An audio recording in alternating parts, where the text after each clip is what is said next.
what happens in that fight or flight state where our cortisol's raised is our pH within our stomach changes. The difference in that pH can then affect which bacteria can thrive and survive. And so then our gut bacteria is changed by that chronic stress, and then that puts us into this chronic stress state. The more stressed we are, we then end up with a gut microbiome that's primed for stress, then dampens down your immune systems, it increases inflammation. It actually has a feedback loop with where your cortisol is produced in your brain, and it says we need more cortisol, we need more cortisol. So it triggers more cortisol to be produced in response to stress, and you can really stay in that loop for a long time. Sophie, welcome to the show.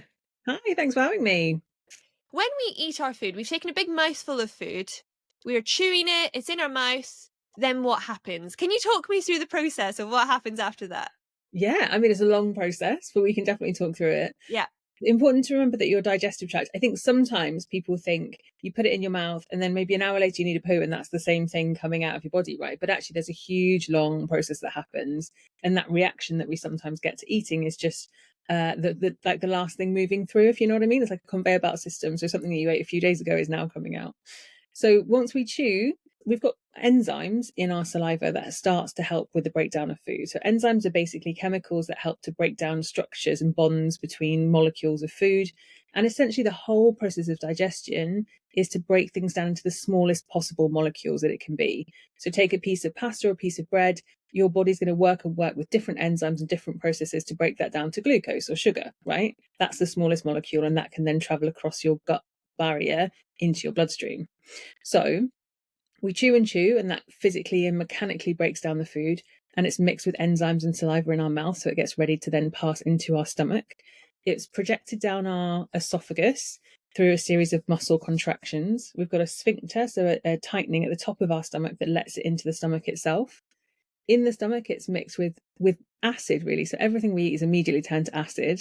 So that's the first sort of myth we can throw out there, is around alkaline diets and nonsense like that, because absolutely everything's turned immediately to acid. It's mixed in the stomach, mixed with more enzymes, more things are broken down. The stomach's actually really muscular, so it kind of churns the liquidy stuff together and mixes it together so it's ready to then be transported into the first part of the small bowel. So we now exit the stomach. We've got another sphincter. And again, I think people sometimes think that gravity just allows everything to pass into the next part, when in reality, what's in your stomach is gradually squirted into the next part of your small bowel through the pyloric sphincter, so the bottom of your stomach, the sort of tightening at the bottom of your stomach. Then we enter the duodenum, which links us up with the biliary system, so your bile, which breaks down fats. You also then are linked up with the pancreas, which produces digestive enzymes, lipase, amylase, and protease for lipids, protein, and carbohydrates. And that's all mixed together, and then it starts to enter something called the jejunum, the next part of the small bowel. And that part of the bowel is really long. It's maybe a couple of meters long. So it's really important for that section to happen. That's where like your fats and carbohydrates and really most of the essential nutrients are absorbed. So we're at this point. How far are we in? Like, how long ago have we eaten by the point our food gets here? Maybe a couple of hours, maybe an hour. Oh, Yeah. wow. Yeah. And then we enter, and across the whole of the small bowel, there's these tiny finger-like projections, which are called villi. And those villi have tiny little blood vessels within them, as well as detectors for all different nutrients that you need. And so as this sort of liquidy stuff, we call it chyme, as that passes through the small bowel, it goes along this brush border of your intestine, and the receptors for copper pick up the copper that's in your food, the receptors for iron pick up the iron that's in your food, and glucose and lipids, so fats, carbohydrates, and then like amino acids are dragged across through these tiny little blood vessels into your bloodstream. So that's happening throughout the whole of the small bowel. As we move further down the small bowel, moving into a section called the ileum, and the ileum is maybe 4 meters, maybe 5 meters long. Everyone's a little bit different. So it's another long, long organ. And through the ileum, there's more water being absorbed, electrolytes are being absorbed, and more of the sort of nutrition from the food is being absorbed. Then, coming to the final bits, we enter the large bowel. The large bowel is 1.5 meters long. It's a big organ, and it starts right down in your bottom right pelvis. So if you put your finger right down where your hip kind of meets your tummy, that's where your small bowel meets your large bowel. And sometimes people get a bit of gripey pain there, and it's usually just the entry from the small bowel into the large bowel being a little bit tricky. But your appendix is also down there, and that's actually within the large bowel itself rather than the small bowel. So you enter the colon, the large bowel, and that's really where all of the water, so up until this point, everything's very, very liquidy. Now we enter the large bowel, where all of the salts and waters and things like that are extracted from the stool. And as it gradually moves along this 1.5 meters, it's got to go up to your right rib, across the side. So ascending colon, transverse colon, then descending colon, down the other side towards your left hip. And as it's doing that, more and more salt and water is being absorbed. The stool's being dried out. And of course, in this section, we're also feeding our amazing microbiome. So all of our gut bacteria are doing this incredible work, digesting all the bits of food that we couldn't break down and using them to create fantastic molecules that are doing brilliant things in our body. Finally, as we enter into the sigmoid colon, so the last part of the colon, we're entering into the rectum. And I think sometimes I forget to talk about the rectum, but it's such an important organ. And one of the things that I'll say to my patients is that everyone takes the rectum for granted until it goes wrong. And the rectum is actually a complex bit of kit. There's several different muscles and a couple of internal and external sphincters coming down to the anus that help with the retention of stool or the expulsion of stool. So going for a poo or not going for a poo when you want to control that is such an important thing. And, as women age and things like that, as we go into menopause and the pelvic floor weakens, the rectal muscles also weaken. Childbirth can cause damage to the rectum, which causes problems with going for a poo. And so there's so many reasons as women we need to know about and talk about the rectum. But of course, it's such a taboo word. Even I think sometimes people are quite shocked when I even use that word. But that is very much an important and the final part of our digestive system. Gosh. Okay, so we eat something for our breakfast. Kind of at what point are we processing it all through? Because we're always taking food in, it's quite hard to know exactly what's coming out when, it comes out. Yeah. Yes. How long does that take? It depends. Everyone's a bit different. Usually between 24 and then 36 hours is kind of the longest you want that to take. And we refer to that as our transit time. And what you can do to understand your own transit time is eat something that we would call a marker food. So, for example, you could eat some beetroot. And when you notice that the poo looks pink, that's the time to know that the beetroot's come through. You can eat sweet corn, of course, and then you can see that coming out. So sometimes it's a good idea for people to get a better idea of their transit time and understand what's going on for their bodies, especially if you struggle with any sort of challenges with your digestion and things like that, because it will give you a better idea about what's irritating you at what time. And I want to talk to you about processed foods, ultra processed foods and, unprocessed foods, because obviously we know that we should have less processed foods because they're not good for us and so on, because obviously, they're less natural, they've got lots of additives and things. But what actually is the difference between our bodies breaking down that whole process that you just said, having something that's quite ultra processed compared to something that is not processed? Is there a difference in how it breaks it down?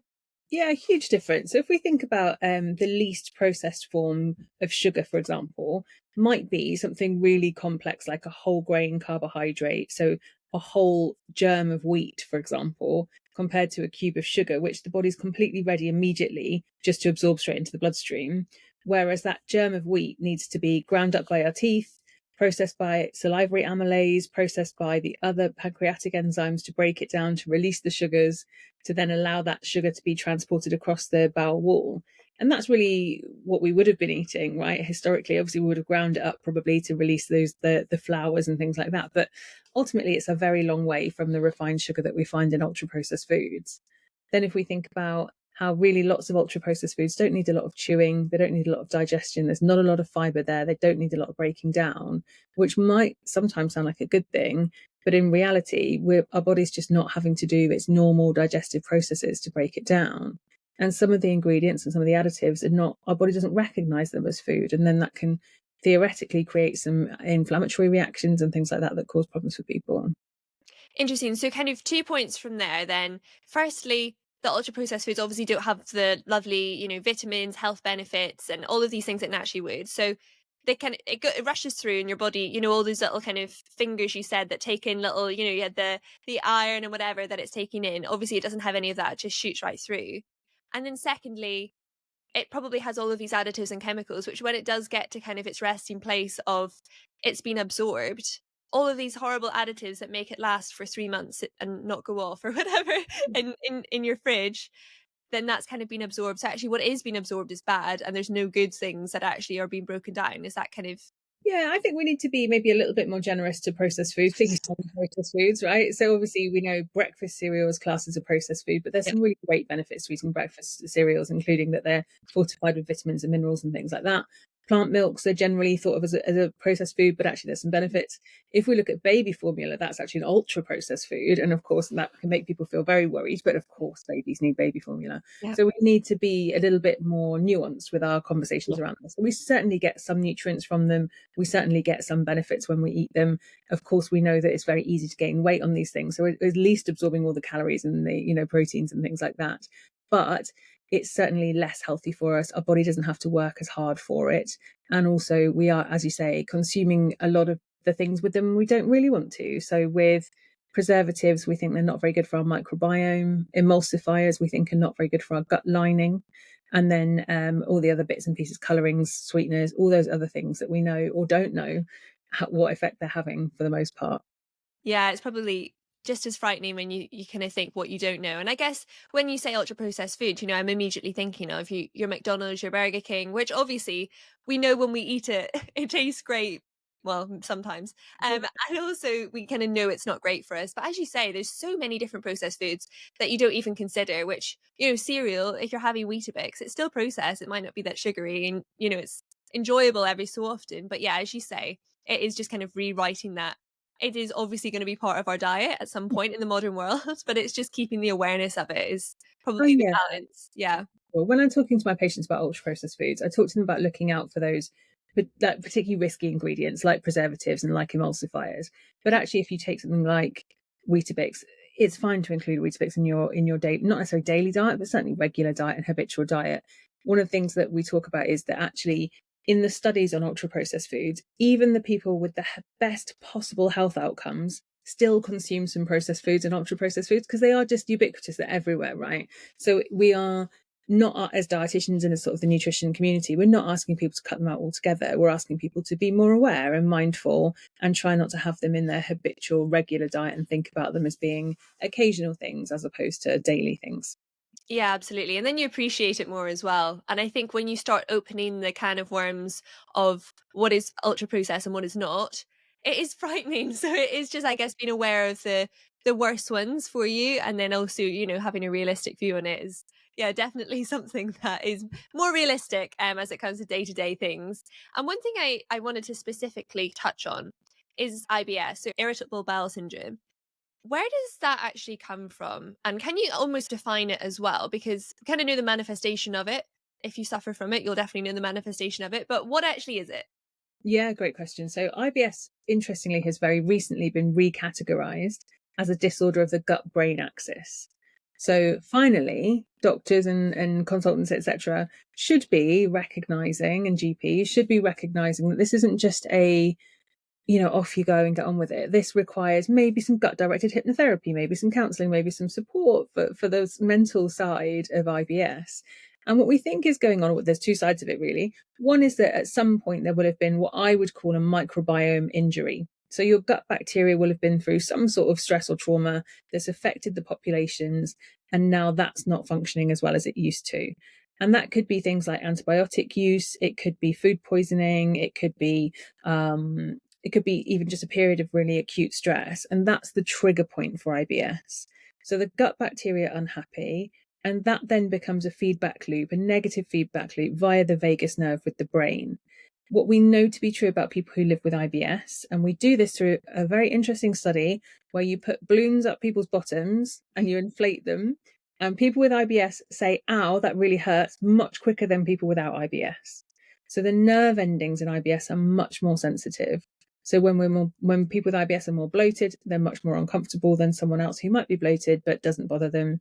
When there's more gas in the bowel, they're more uncomfortable, and more water's drawn to the bowel because of different digestion and things like that changes. So everything becomes a little bit complex, but really important to remember it's a disorder of the gut-brain axis. So it's not, and that doesn't mean it's all in your head. It means there's absolutely something going on and affecting the nerves and connection between your brain and your gut.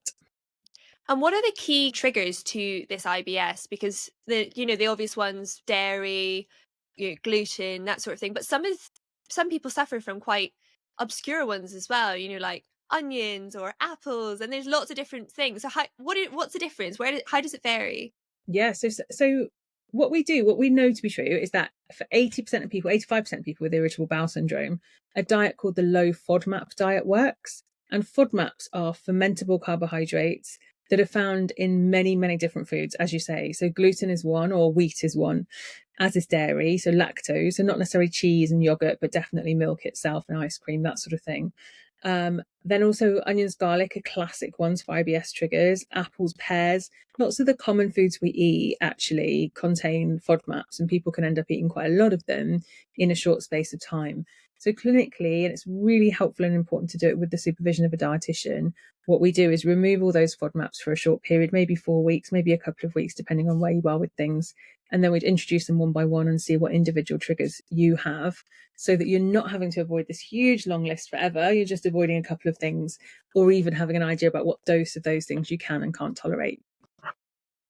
And is it like a curable thing? You know, if you're allergic or do you say allergic or intolerant? What's the term? Yeah. Intolerant. If you're intolerant to gluten, say, is that you for life? You know, is there any coming back from it? No, not necessarily. So our microbiome, which kind of triggered this problem in the first place, or changes to it triggered this problem in the first place, is constantly changing and evolving.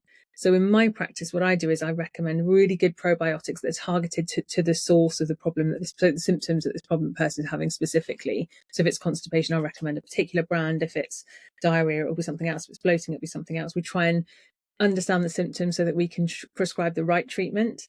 I'll also get them to use a prebiotic, so food for the good bacteria. So we seed it and we feed it. And then we hope that we can reverse the changes to the gut microbiome that have happened. Now, that process can take a really long time. What I find to be true, and there's no research for this, but what I find to be true is that if you have had if you've had IBS for 20 years, it's going to take a lot longer to reverse that than if you've had it for 2 weeks, right? So if you've had infectious IBS after food poisoning at the end of last year, your gut microbiome is likely to resolve itself and get better much more quickly than someone who's had it for 20 years and has been living with it. And I sort of liken that to trying to plant beautiful vegetables and flowers in a bed of garden that's been weeds for decades, right? The more it's been let to go to weeds and there's all sorts of pests and all sorts of other things in there, the harder it's going to be for us to reverse it. But if it's just had a quick downplay and things haven't been so good, you can reverse it much more quickly. The soil's still in good quality and all that kind of stuff. So if we go back to demonstration you had at the start of all the different stages, Yeah. what is different for someone who suffers with IBS? What's the difference between that kind of process that you talked about and then when is it rejected for them? So what generally happens is the first whole upper part of digestion is absolutely fine. So absorption of nutrients is fine. Sometimes people can have some reflux, but that's normally because of other digestive symptoms that are going on. Reflux means acid coming up from your stomach into your throat or into your mouth. It's all the first part of digestion is fine. So people with IBS shouldn't be losing weight. They shouldn't be becoming malnourished because of their IBS or anything like that. They also shouldn't have fatty, greasy stools. Everything should be absorbed higher up. It's when it gets to the colon that things are difficult. So we get to the colon and the gut bacteria are really rapidly fermenting. So there's a disproportionate representation of bacteria in the colon. And ones that really rapidly ferment things like onion, garlic, that sort of thing, are in abundance in population. And so they are going to completely take over. And in that fermentation process, water is drawn to the bowel. And for some people, everything slows down in their digestion. And for other people who have IBS, everything speeds up. So you can have IBS constipation or you can have IBS diarrhea, and you can have mixed. In the morning, you're constipated, in the afternoon, it's diarrhea, and everything's all over the place. Yep. In that rapid fermentation, they're also producing lots of gas, so people can become quite bloated. Worth remembering, your colon's 1.5 meters long. If it's full of gas, your tummy's going to be really big and bloated and uncomfortable. So it's that fermentation process of those foods that's blowing up the bowel, that's drawing water in, and that's then firing these nerves up to our brain, that's making it all feel much more sensitive and much more uncomfortable than it might do if we didn't have IBS. Interesting. Yeah, I think that's fascinating. How long the colon is. Of course, we're going to have a really bloated tummy at some point. Like, that just makes so much sense. Yeah, we kind of just deal with it and don't really understand it. But when we understand that, you know, we're still going to maybe be in the same situation, but it, you know, it makes a bit more sense of what actually is going on inside. And with IBS, where does it come from? Is it a genetic thing? Can it be a genetic thing that we're born with as children, or is it lifestyle triggered? Good question. We really don't know for sure, because the microbiome is complicated, right? And we all think it's linking to the microbiome. So your microbiome is very similar to your mum's microbiome, particularly up until the point where you leave home. And so if your mum has IBS, then maybe you'll have IBS as well, because your bacteria are fairly similar. So Is the that because you're eating similar food? You say, like, because you're living at home, or similar foods, because you're in contact, very close physical contact with her body when you were born, yeah. because both are living in the same environment. You're picking up the same bacteria from toilets, from surfaces, from the kitchen, and because you're eating similar diets. Yeah. Interesting. Yeah. So the people you live with, your gut bacteria starts to get closer to. So it's hard to say. If your parents have IBS, maybe you're more likely to have IBS because your microbiomes are more similar rather than because it's a genetic thing. So we don't think there's a genetic element necessarily at all. We think it's mostly linked to the microbiome. And then you can get it because of food poisoning, antibiotics, acute or chronic stress, these things that change the gut bacteria. And maybe you have a susceptibility to it already. But yeah, there's lots of reasons why we get it. And it is to say, for lots of people, we can make it certainly much, much better than it is at present. I feel like one of the myths is someone says, I used to eat so much bread and now I'm intolerant to gluten. Is that a myth, or is there actually some science behind that? Well, gluten is one of those funny things where it's been so demonized, and it's really it's just a protein that's found in wheat. And I think if we called it a protein rather than people thinking it was a carbohydrate, everyone would be all right with it now, right? So All the marketing, isn't it? thanks to protein marketing, big protein. So actually gluten is one of those funny things. What was very much true, but both with lactose and with gluten, and many other foods indeed, the less you eat them, the less of the bacteria that help to process them you have. And so when you eat them, you haven't got the bacteria that help to process them. So your gut bacteria is a bit confused. And then it makes it that you don't tolerate it as well, right? So the less of these things that you eat, the more likely you are to react to them when you have them. And what I found, particularly during COVID, is that loads of people went keto or went on very low carbohydrate diets and ended up with IBS on the back of that, because they'd cut out all whole grains. They weren't eating much fruit and vegetables. So then they try to reintroduce these things and they have really uncomfortable digestion out of nowhere. So the less we have of these things, the less tolerant we can be to them. But secondly, to that, is that actually as we get older, the diversity of our microbiome, so the breadth of different bacteria that we have that help to digest all of our foods, they slowly go down. So in our 40s and post menopause for women, the diversity, the breadth of gut bacteria we have reduces. And so our tolerance of some things can be a bit more tricky. So there are many reasons why that might happen to people. Interesting. Yeah, women really go through a lot. Gosh, don't we? Well, magic. Yeah, all the stuff that goes on. Is there anything that we can kind of do to combat that, or what happens? Someone comes to you and they say, "I used to be able to eat this, now I can't." And I don't want to touch on lifestyle factors just now because I feel like that's going to be a whole other thing that we'll get to in just a moment. But what tangible things can they do? Yeah. So when I'm working with patients, what I will do, so say for example, it's an individual thing. It's just gluten in inverted commas, because that's a nightmare. It's just dairy, again, a bit of a nightmare. When it's just one thing, what I'll do is work with them on choosing the best probiotic that we can find for them. So we're seeding some new good bacteria. We'll feed that good bacteria some prebiotics or with their diet. So we'll work on making sure their gut function is getting, or their gut microbiome is diversifying again, getting it to where we want it to be. And then what I would do with those people is a very, very slow introduction of dairy or gluten. And I'm talking about a tiny, tiny bit week 1, tiny bit week 2, tiny bit week 3, the smallest amounts you could imagine. And then we see how they get on from there. And it's like gradually sort of sorting the microbiome out a little bit, but then gradually introducing it again to these foods which we've struggled to tolerate before.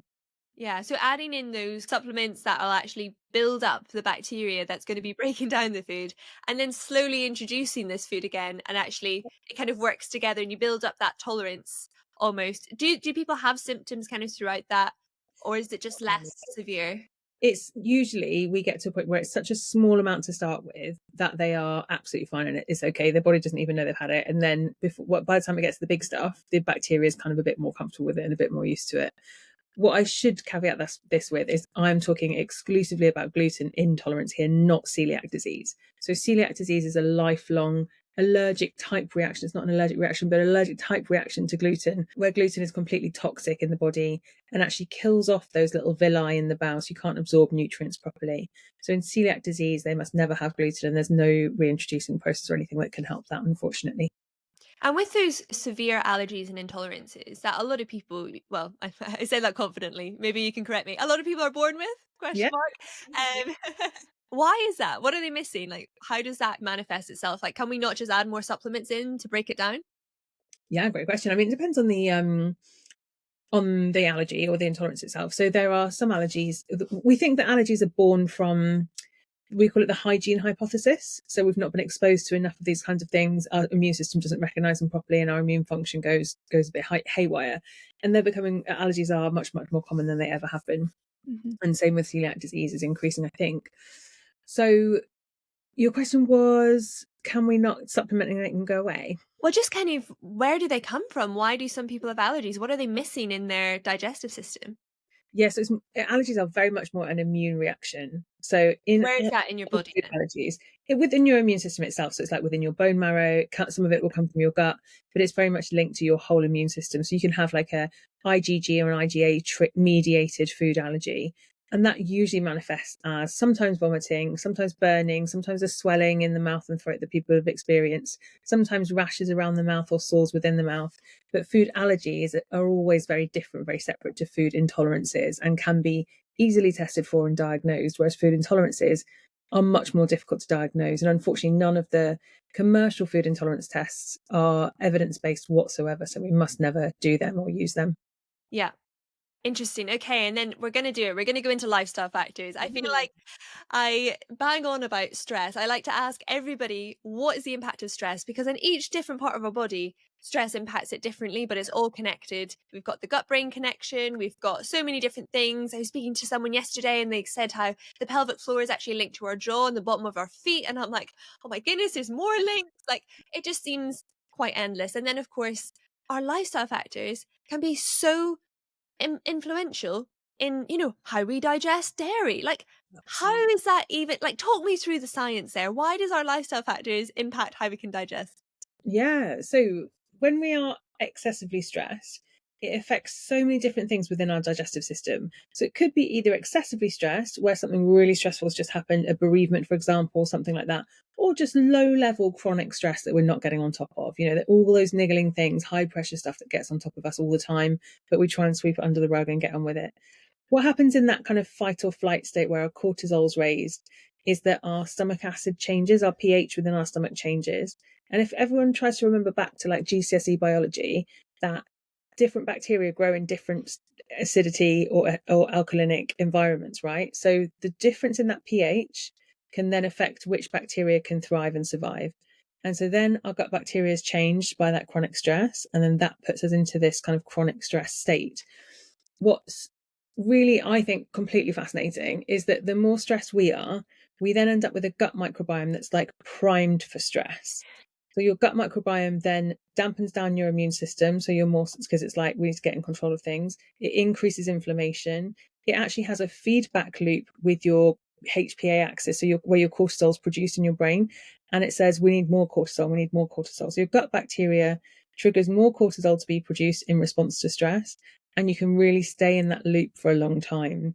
So it's everything is being affected by stress. So when our gut bacteria change, our tolerance of different foods changes, our sensitivity to the gas amounts of gas and things like that in our bowel is changed.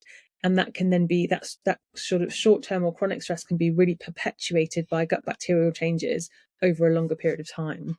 It's pretty crazy, actually, that explanation there. So our stress kind of changes our gut bacteria, which then puts us in this loop where it kind of processes it in that way.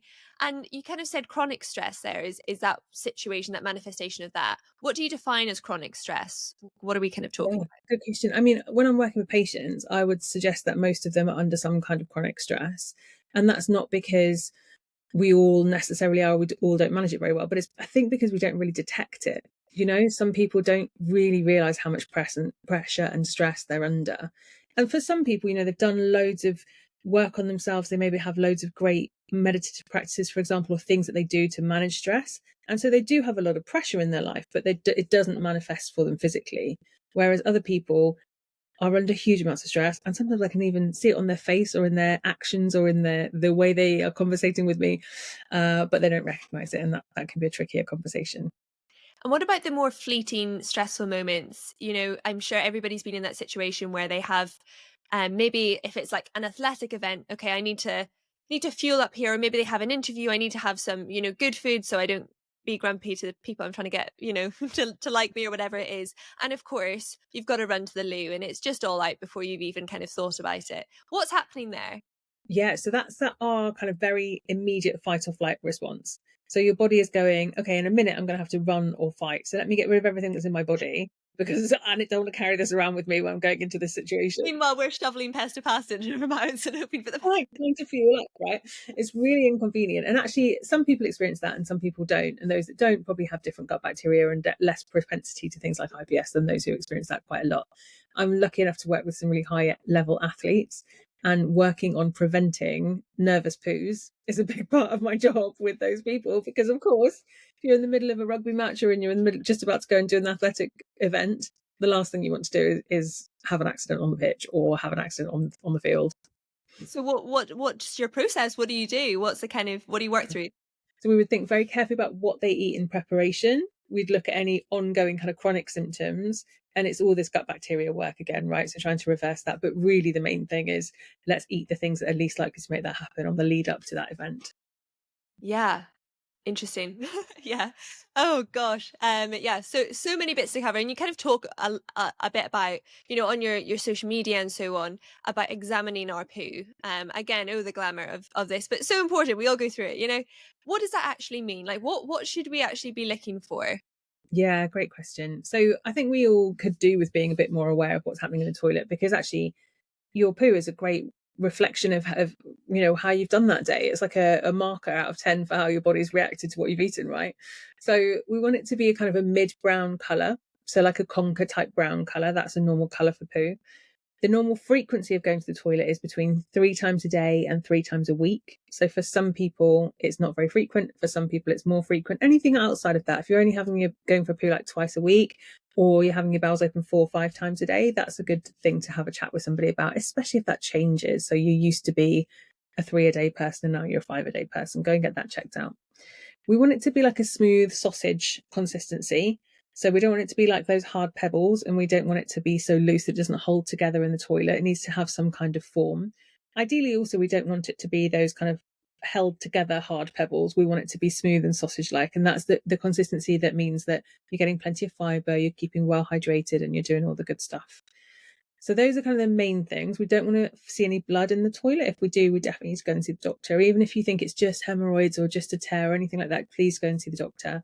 And really, really importantly, if you do notice any change in bowel habits, so that switch from being 3 times a week to 3 times a day, really important to go and get that checked out. Very good tips there. Another manifestation, I guess, of it would be indigestion. So you're eating something and you get that horrible feeling. You're still at the table, you're still mid eating. What's happening there in our tummies? What's that reacting to? Do you mean like you're getting indigestion and reflux, so acid coming up into your mouth, or something different?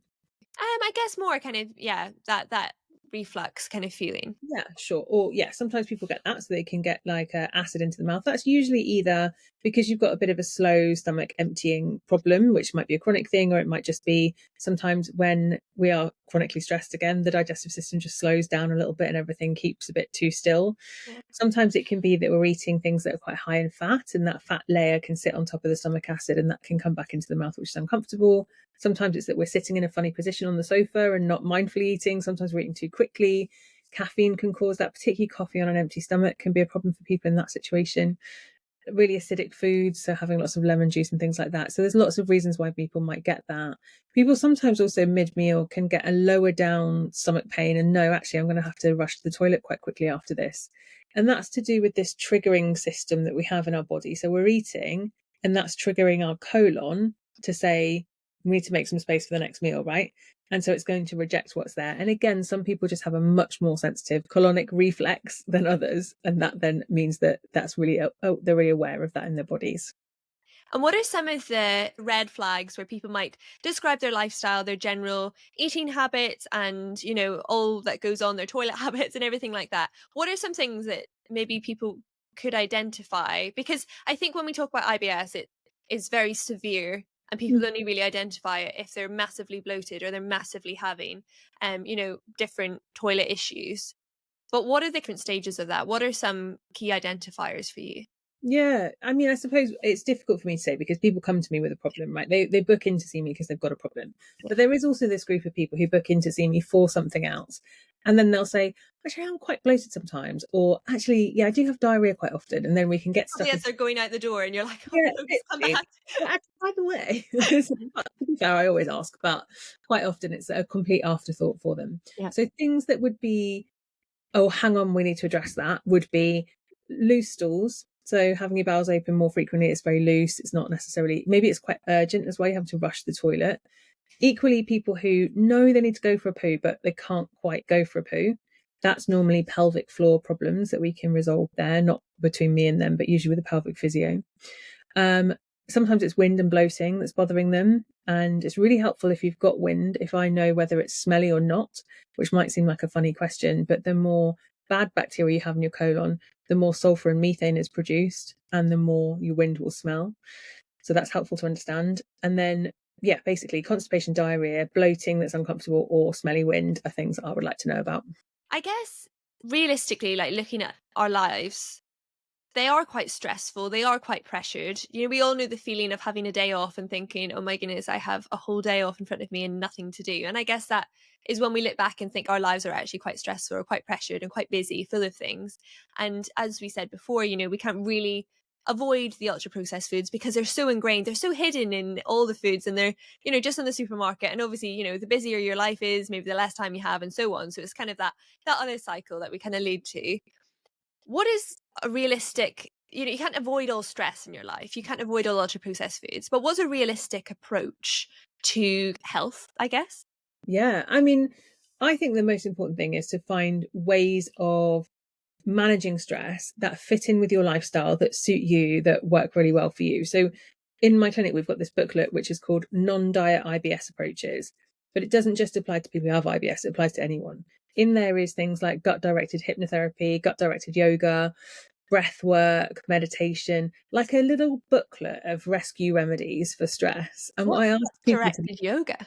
well, gut directed yoga is like different yoga poses, like twists and things like that, that can help the bowel just to get into a better position and help things move through, that sort of thing. Yeah, Wow, cool. loads of good YouTube stuff on that. But that, you know, doesn't have to be gut directed. It could be just general meditation, yoga, hypnotherapy. Even there's loads of great things out there that you can do. And for me, it's about letting people know that you should explore all of these techniques and find something that works for you, that resonates with you. And between like the first session and the second session, I'll say to them, just experiment with a few of these things and see which one you feel like is helping you and is working for you. And for me, you know, there's loads of evidence for gut directed hypnotherapy, for example, but actually maybe that's just because we've not done lots of research on meditation, and maybe that would work just as well. So there are things that it's just about finding something that fits into your lifestyle. Now, movement is also super important for IBS, and walking can be a really accessible way into movement for people. I've got a big dog who's asleep next to me, so I have to walk every day, twice a day, and get out of the house and do those things and get into nature, which makes such a difference for our mental health, but also our stress levels.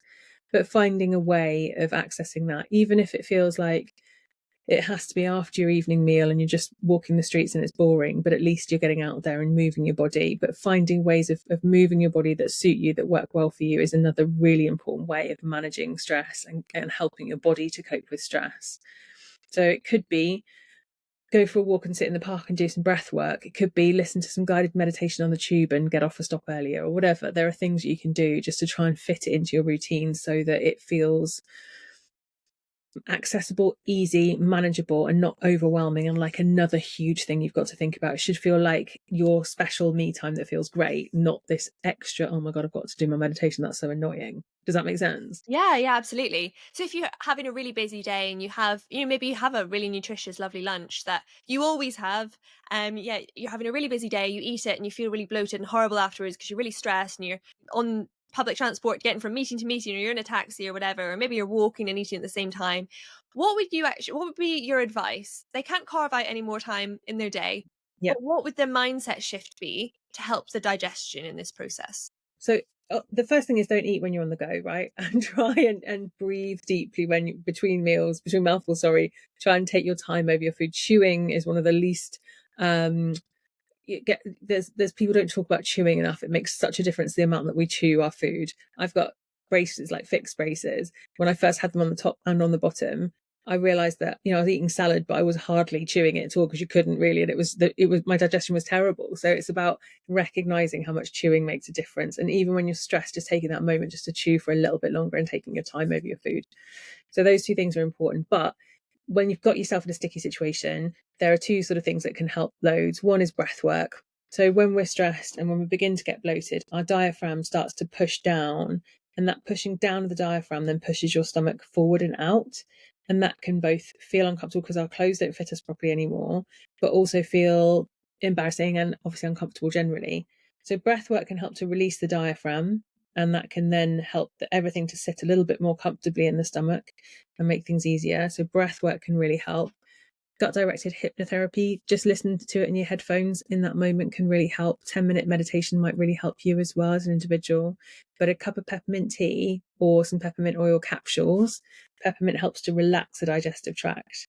So having some peppermint, having a moment of mindfulness meditation, even if that moment is when you're marching to your next meeting or you're having to do your breath work while you're walking, whatever you can do, get it done, and it will help you just to feel better and that digestion to improve. Yeah, I think we view it as I need to have an hour sitting down in a darkened room, Yeah. meditating or having just peace and quiet to kind of process things. But it can be sticking your headphones in while you're on the go and actually just retuning, realigning yourself and just kind of being like that check-in side of it. It is interesting how we can say, oh, no, I don't have an hour. Well, yeah, you've got a 5-minute walk, so use that. Yeah, and just, before you go to bed, listen to some meditation rather than, I don't know, scrolling on your phone before you go to the shower. Listen to get it into your routine somewhere, on the tube, on the train, on the bus, wherever you're going, in the car on the way to work. Do these things that kind of fit in with your routine and become a moment where you can really calm down and tune in with your body and lower that cortisol level. So all of this that we're talking about is moving from fight or flight to rest and digest. And some people don't know that the opposite of flight and flight includes the word digest, right? Yeah. So if we're in fight or flight and we're not in rest and digest, we can't digest properly. So we've got to try and do things that move our body from the sympathetic to the parasympathetic nervous system. Everything's calmer, we're in rest and digest, and everything's a little bit easier. Breath work, yoga, meditation, walking, all these things can make a big difference there. And once again, just checking in from the brain connection to the gut, which the brain is so connected to our physical body. And it's just such like the inputs that we put in. So it's not really surprising if we have a really stressful point in our day that it can really manifest in other ways. And there's quite a lot of research, specifically the differences between men and women in terms of fasting. So intermittent fasting, again, it's something that's quite cool, it's quite trendy and that sort of thing. Dr. Stacey Sims particularly has talked about it, and in terms of women exercising. So in the morning she says women shouldn't exercise on an empty stomach, whereas men, it's different because of the way that our bodies react, our stress levels, and women actually hold on to more fat if they exercise fasted. And there's so many different fascinating ramifications of that. But then she talks about how if women eat actually a bit earlier in the evening, so finish eating their meal at 6 p.m. and they don't eat again until, say, 8 a.m., you actually get the benefits of that fasting in that period where you're sleeping. And it's actually a lot more beneficial for the gut. What's your views on that and the whole fasting kind of specifically for women? Yeah, listen, there's lots of schools of thought around fasted cardio, not fasted exercise, not fasted exercise, generally about fasting and women and hormones and all this stuff. I think that the truth is we don't know the exact science around that yet. Yeah. And I'm sure Dr. Sims has much better idea about these things than I do in terms of hormones specifically, because I don't know a lot about it. I do know that the more women exercise really intensively, the higher the cortisol goes, and then that's not great for our hormonal cycles and for getting pregnant and all those kinds of things. So there is certainly something in that. In terms of fasting for the gut, we do know that it's really good for the gut bacteria to have time where there isn't food input going in all the time. So our gut bacteria also have a circadian rhythm of their own. So they change, population shift overnight, and then it shifts again in the morning as we start to eat. And if we eat, late into the night and then we're waking up and eating straight away in the morning, we're not allowing those natural fluctuations in our gut bacteria to occur. And then that seems to be detrimental to our digestion. And what we say is that we need to really consider, as a sort of worst case scenario, 9 p.m. is our biological night. And that's because after 9 p.m., all of our metabolic processes slow down. Our gut bacteria needs a break. And if we eat particularly carbohydrates and fats after 9 p.m., they stay in our bloodstream for a lot longer and can be more harmful. So obviously I talk to my patients when I'm saying these things to them about special occasions, when you're on holiday, don't worry about it. It's the things that you do every day or routinely that make the biggest difference. And 6 p.m. might be quite difficult for a lot of women, right? I haven't eaten yet and we're nearly at 7:30, right? We only started recording at 6:30 p.m. So. Exactly. So we have to be realistic, but sometimes if we can shift that a bit earlier, and maybe we don't start eating until a bit later in the morning, then that can work really well for some people in terms of a pattern, and it can give our gut bacteria that rest it needs. So there's the school of thought of the optimum sleep wake cycle of go to bed the same time, wake up the same time, and it's really, really good for you for lots of different reasons in your sleep hygiene and so on. Is there some sort of similarity with our eating hygiene in that way? Like, should we have breakfast at a similar time and dinner at the similar time kind of every day in that pattern? Do you know what? I think if you've got really sensitive digestion, then that can really help. I think that predictability of what's going to happen and when it's going to happen, for some reason, really helps our digestion. And it shouldn't necessarily do. But I think sometimes when people have really sensitive digestion, that routine, whether it's a psychological thing, I know what's happening and when it's going to happen, I feel safe with that, or it's a physiological thing, the gut bacteria in the gut itself knows at this time I'm going to get this. There is nuance and interesting things in there, but certainly we notice that people who have sensitive digestion do benefit from a regular eating cycle. And to close off, what are some kind of common myths that you would like to combat and set right that you come across in your field of work? I mean, there's so many. This field of work, Emily, is like a minefield, and there is constantly some new nonsense that's going on. We've covered today about alkaline diets. Everything turns to acid immediately. We also talked briefly about food intolerance tests, which is a real soapbox subject of mine. There are so many of them out there. If you don't believe me that they're nonsense, just Google York tests and ASA, the Advertising Standards Authority. They've been told they're not allowed to call them intolerance tests, but they still call them intolerance tests, much to my infuriation. So intolerance test is another one. Please don't spend your money on them. Come and see a dietitian. We'll diagnose you and help you manage it, rather than going down that route, which can be really dangerous for people. IV vitamin drips is another one that I could stand on my soapbox about all day. Please don't let anyone put anything into your bloodstream that isn't absolutely necessary. Because they're quite trendy, actually. You see a lot of influencers all plugged in. So is it a bit of a Yeah, faux very dangerous. Very dangerous. dangerous? There's a reason why we have very careful management systems in our bowel to stop us from absorbing too much of certain nutrients. So once your sort of sites for nutrient absorption are flooded, you can't absorb any more. And you're completely bypassing those safety mechanisms by having it straight into your bloodstream. There's been a few deaths, there's been lots of injuries, and even people that one of the Kardashians, sorry, I don't know which one, couldn't go to some kind of events thing because she had a big injury where the solute, the stuff that was supposed to go into her veins, went into her skin and caused a big burn. So that can clearly happen to anyone. And there are people in hairdressers giving these things. There are people doing it in shopping centres. There's all sorts of places where these things are happening when they shouldn't be. Gosh, yeah, frightening. And as you say, it goes literally right into our bloodstream. So if there's anything kind of remotely dodgy in it, then it's getting absorbed right in. It's not even going through all the different processes of our body as we went through the start. So many different processes as we digest something. Yeah, we're just saying, yeah, And hug me in. yeah, and those processes protect us from poisoning. They protect us from bacteria, so from sepsis, so bacteria getting into our bloodstream. They protect us from getting too much of something. They protect us from, becoming overhydrated. There's loads of reasons why we have those processes in place. The reason why humans aren't allowed to access their bloodstream. Nature's designed us that way. Yeah. And one more myth to finish off. What would you close with? I think maybe just that food is the only trigger of IBS symptoms. If we miss stress, if we miss lifestyle, we really are missing out on at least 50% of the condition. And for some of my patients, it might take us 10 sessions for them to accept that actually it's not just the food that's driving their symptoms, and that's okay. And then I'll explain to them about all the different psychological methods and maybe even seeing someone for psychological treatment. Hopefully they're more open to that earlier on, but it can be a really tricky thing for people because people have often been made to feel like it's all in their head, and that's not what I'm saying at all. But there is a big psychological component to irritable bowel syndrome and lots of bowel conditions that if it's missed, we're doing people a disservice. Wow, we've covered a lot just there, and I feel like we need to finish off on a positive note. So if there was like a few quick tips that you would give to someone trying to optimize their health, do the best for their body that they can do, what would you say? I think a really important thing, especially for women actually, is to focus on adding things in rather than taking things away. I think that women's health for decades has been focused on don't eat this, don't eat that. Whereas actually, if you reframe that and say, let's make sure at 4 o'clock we have a really healthy snack, let's have carrots and hummus, and let's have nuts and seeds and all these nice healthy things that we can have. And if you still want the chocolate afterwards, fine, have a bit of chocolate, but let's have the healthy thing first.